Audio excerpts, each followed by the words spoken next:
Titre, l'héritage souillé, voix de sang dans la vieille demeure. La poussière dansait dans le faisceau lumineux de la lampe torche d'Helena, révélant les particules en suspension comme de minuscules fantômes. L'air dans la demeure était dense, chargé du poids des années et d'un silence sépulcral qui résonnait dans ses oreilles. Ils avaient hérité de la maison d'une grand-tante qu'ils n'avaient jamais connue, une figure mystérieuse enveloppée de rumeurs de folie et de réclusion volontaire. La ville animée était derrière eux, maintenant ils n'étaient entourés que par l'imposante structure de pierre et le murmure constant du vent parmi les arbres centenaires qui l'entouraient.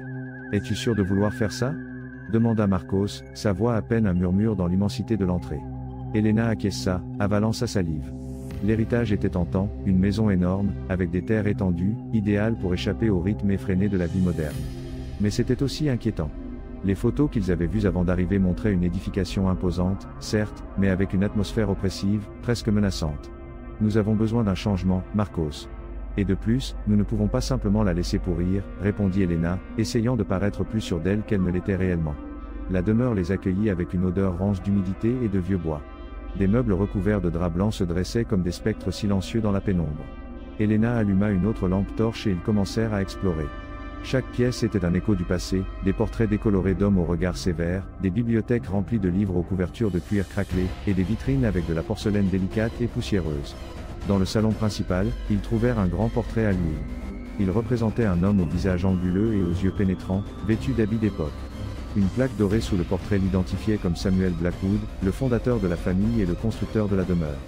Quelque chose dans son regard perturba Helena, une froideur calculatrice qui lui hérissa la peau. Cette nuit-là, alors qu'il dormait dans l'une des chambres les moins détériorées, Helena se réveilla en sursaut. Un murmure glacé semblait émaner des murs. D'abord un murmure indistinct, puis des mots clairs, bien que prononcés avec une voix gutturale et chargée de haine, « Ils paieront.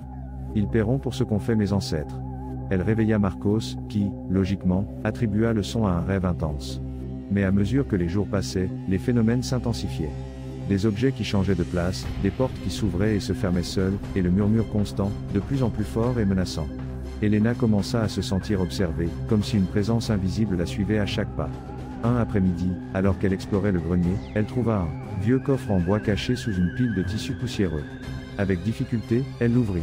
À l'intérieur, elle trouva un journal relié en cuir, plusieurs lettres jaunies et un petit médaillon en argent avec une gravure complexe. Le journal appartenait à Abigail Blackwood, l'épouse de Samuel. Ses entrées révélaient une histoire sombre et perturbante. Samuel avait amassé sa fortune grâce à l'exploitation et la cruauté. Il avait dépouillé les indigènes de leurs terres, utilisant la violence et la tromperie.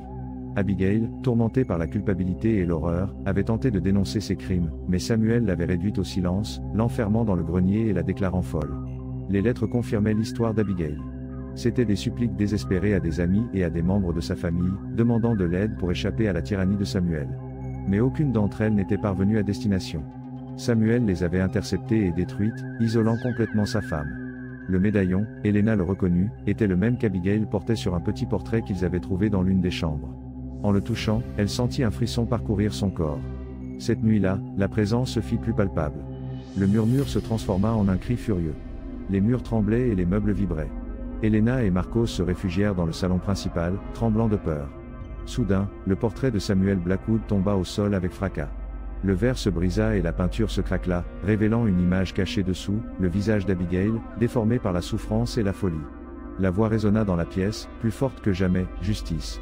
Vengeance. » Une rafale de vent glacé éteignit les lumières. Dans l'obscurité, Helena sentit une main froide et squelettique saisir son bras. Elle cria, tentant de se libérer, mais la force était surnaturelle.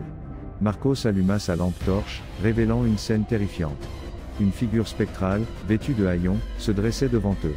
C'était Abigail Blackwood, son visage pâle et émacié, ses yeux remplis de fureur. « Vous avez profané mon foyer, vous avez ravivé ma douleur », siffla le spectre. « Maintenant, vous paierez le prix du sang que mon époux a versé. » Abigail se jeta sur eux. Marcos tenta de se défendre, mais ses coups n'avaient aucun effet sur le spectre. Helena, prise de panique, se souvint du médaillon qu'elle avait trouvé dans le grenier. Elle le sortit et le tint devant Abigail. En voyant le médaillon, le spectre s'arrêta. Son visage s'adoucit, et pendant un instant, Helena entrevit la jeune et belle femme qu'Abigail avait été avant d'être consumée par la folie. « Pardon, » murmura Abigail, sa voix maintenant pleine de tristesse. « Pardon pour la douleur que je vous ai causée. Je ne voulais pas ça. » Puis, avec un dernier soupir, le spectre se désagrégea.